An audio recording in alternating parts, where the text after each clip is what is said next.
Brain intelligent है, आपकी body intelligent है, बट हमने क्या है दूसरों की बातें सुन सुन के उल्टा पुल्टा खा खा के सब चीज़ें खराब कर दी है। तो हमें वो वैसा नहीं करना है। जब भी हम कोई चीज़ खाते हैं सबसे पहले हम यही बोलते हैं कि आपने कुछ भी खाओ, आपने एक तो छोटी से छोटी बाइट लेनी है। सबसे छोटी बाइट लोगे, अच्छे से उसको 32 बार चबाओगे, फिर उसको अंदर लोगे। इस चीज़ का खास ध्यान रखना है। किडनी के पेशेंट है, यहाँ पे किडनी के कितने पेशेंट है, प्लीज़ हाथ खड़ा करना। मोस्ट ऑफ द 100% हमारे जो पेशेंट है वो किडनी के ही पेशेंट है। तो किडनी के पेशेंट में लिक्विड का बहुत खास ध्यान रखना होता है, क्योंकि पेशेंट आते हैं एलोपैथी से ट्रीटमेंट लेके आते हैं, वहाँ पे उनको बोला जाता है कि आप पानी कम लो, बट हम यहाँ पे हमारा पूरा डायनेमिक्स बदला हुआ है। वहाँ पे जो वो ट्रीटमेंट करते हैं वो किससे करते हैं? आपका डायलिसिस होता है तो किससे होता है? कौन डायलिसिस करवाता है यहाँ पे? डायलिसिस पेशेंट है कोई यहाँ पे? कैसे करते हैं डायलिसिस? वहाँ पे खून से करते हैं आपका डायलिसिस, है ना। और यहाँ पे आपका कैसे डायलिसिस करवा रहे हैं हम लोग? पानी से डायलिसिस करवा रहे हैं। किसके थ्रू हो रहा है? स्किन के थ्रू हो रहा है। तो जो उनका ट्रीटमेंट है वो बहुत अलग है और जो हमारा ट्रीटमेंट है वो बहुत अलग है। वैसे ही आपका जो खाने का है वो बहुत आपको अलग तरीके से बताएंगे और हम आपको बहुत अलग तरीके से बताएंगे। वैसे ही हमारी जो बॉडी है वो बहुत ज़्यादा इंटेलिजेंट है, उसको पता है कि उसको क्या करना है, पर हम उसको करने ही नहीं देते हैं वो। तो जब हमारा क्रैट बढ़ता है, क्रैट क्या है? हमारा मसल का वेस्ट है, ठीक है। बेसिकली क्या है क्रैट? मसल वेस्ट है। यूरिया क्या है? हमारा लीवर का वेस्ट है। तो जो हमारा जब हम करवाते हैं, आपको टब में बिठाते हैं, इसमें जो हमारे टॉक्सिन्स है वो ना बाहर की तरफ धक्का मार रहे हैं, गंद को बाहर की तरफ निकालने की कोशिश कर रहे हैं, तो वो ब्लड में जा रहा है। अब जब आप सैंपल लेते हो तो आप ब्लड से सैंपल लेते हो, तो उसमें तो जब उसने बाहर की तरफ किसी चीज़ में धक्का लगाना है और आप सैंपल ले रहे हो ब्लड की तरफ और पूरी बॉडी में हमारे ब्लड घूम रहा है, तो वो तो ऑटोमेटिकली क्रैट बढ़ा हुआ ही आएगा आपको नजर, ठीक है। अगर तो हमने कम, अगर देखो छोटी छोटी सी बातें, छोटे छोटे से ये टिप्स है। अभी जैसे डॉक्टर अनु भी है, वो भी आपको एग्जांपल देते हैं कि अगर आप रोज़ जो कपड़े हैं वो धो रहे हो, किससे धो रहे हो? मशीन से धो रहे हो।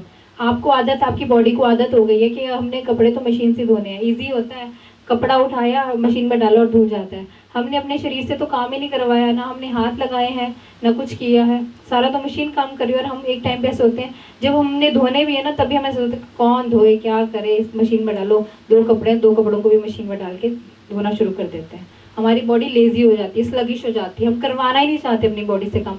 और एक टाइम पे होता है बॉडी काम करना ही बंद कर देती है। वैसे ही किडनी का काम क्या? फिल्ट्रेशन का काम है।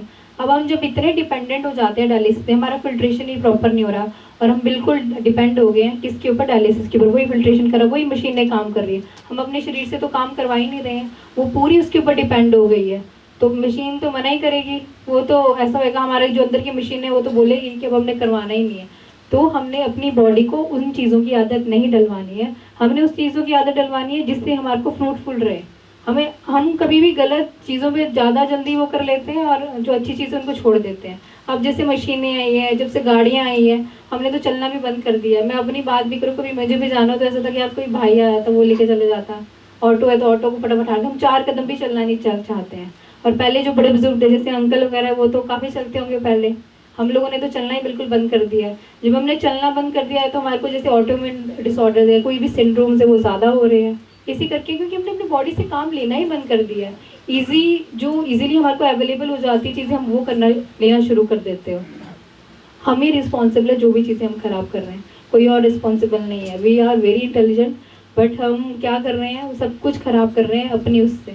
यहाँ पे इसीलिए आपको 7 दिन बुलाया जाता है, आप सीखो। तो चंडीगढ़ में जो अभियान शुरू हुआ था, अब गुड़गांव, अमृतसर, दिल्ली, जालंधर, जयपुर, जोधपुर, लुधियाना, पटियाला, संगरूर, कई शहरों में हिम्स शुरू हो चुका है।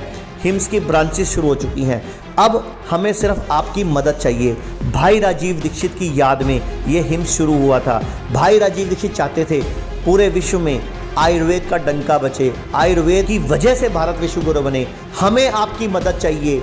हर किडनी पेशेंट, लीवर फेल के पेशेंट और कैंसर के पेशेंट तक इस वीडियो को पहुंचाइए और भारत को विश्व गुरु बनाने में हमारी मदद कीजिए। धन्यवाद। जय हिंद।